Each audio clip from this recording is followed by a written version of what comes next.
Hello again, fellow Tarnished. I'm Stonebear13, and I just want to take a moment before I start this next video and say thank you to everyone that watched, liked, and commented on my first Elden Ring weapons video.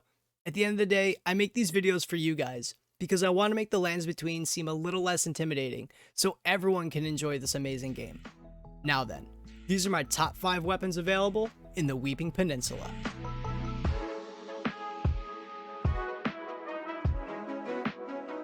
Our first weapon on this list is the Demi-Human Queen's Staff.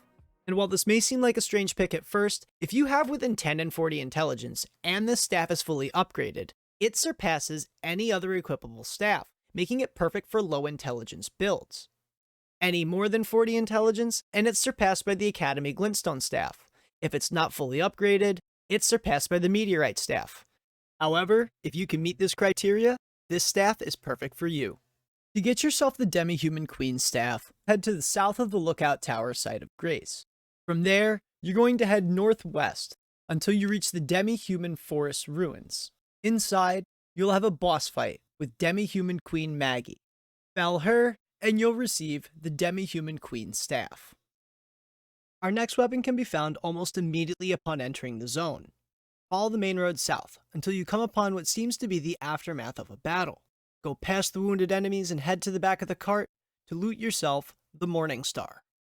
The Morning Star makes this list for a few reasons. It has a very low stat requirement of 12 strength and 8 dexterity to wield, it has blood loss buildup, and it can be infused with Ashes of War, which is a good thing because its default skill is Kick. Although their range is relatively short, the hammer moveset has very high stance break potential, and power stancing these turns you into an absolute tyrant to anyone with a shield. On top of that, this weapon also shares a unique moveset with the Scepter of the All-Knowing, changing the final hit of your light attack combo, your crouching light attack, and your dodging light attack into a poke, giving this weapon some much needed range. My next weapon on this list will be especially important to our strength users. This is the Rusted Anchor, and to get it, you'll need to defeat the final boss of the Morn Tunnel dungeon. With a strength requirement of 26 and a dexterity requirement of 9, this weapon comes with the Ash of War Barbaric Roar, which changes your heavy attacks into a 3-hit combo that can be extended into a final hit, same as the Great Axe from Limgrave. However, this Great Axe is a little different. The Rusted Anchor deals exclusively pierce damage, and some really decent damage at that. It scales very well with strength, and it can be infused with Ashes of War, allowing you to customize this to your very own playstyle. My number 2 pick on this list is actually a shield. This is the Great Turtle Shell. And, as a shield, it's kinda terrible. Oddly enough, it doesn't even have 100% physical damage negation, but what it lacks in damage negation, it makes up for with its secondary effect. Equipping this shield gives you an 8% boost to your stamina regeneration, which winds up being about 4 stamina per second. This might not seem like a lot, but it can be stacked with the Green Turtle Talisman and the Pickled Turtleneck. This weapon also doesn't need to be wielded in your hand for its effect to be active. You can two-hand a weapon from your main hand and place this on your back and still benefit from the stamina recovery effect. To get the Great Turtle Shell, we'll need to head to the Castlemorn Rampart site of Grace. It's going to be located atop the tower to our southeast, so we'll need to use the Spirit Spring to our east to jump up to it. Once you reach the top of the tower, the Great Turtle Shell will be waiting for you. My final pick and the best weapon to pick up in the Weeping Peninsula is the Winged Scythe. This Reaper deals primarily holy damage, and very solid damage at that. However, it does come with a cost. Requiring 24 faith, 16 dexterity, and 16 strength to use, this is a bit heavy on stat requirements. It causes blood loss buildup at a rate of 55 per hit, standard with every other Reaper, and it deals slash damage.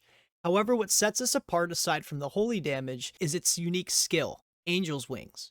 You jump into the air for a 2-part attack that leaves a lingering effect on enemies hit, disabling their abilities to use Flasks of Tears. Aside from the obvious PvP utility, there are a few situations in PvE where this can be useful on invasions. When this weapon's fully upgraded, it ends up scaling with faith and dexterity at a C level and strength at a D level. Don't let this fool you, as the damage potential is very high. As a matter of fact, I've made a separate character to use this weapon exclusively just because it's so much fun to use. To pick up the Winged Scythe for yourself, you'll need to head to Tombsword Ruins. We'll start at the Tombsword site of Grace and head northwest. Once we reach the ruins, we'll head downstairs, and inside the chest, we'll find ourselves the winged Scythe. And just to point out before some eagle-eyed viewer comments, yes, I am wearing Raptor's black feathers.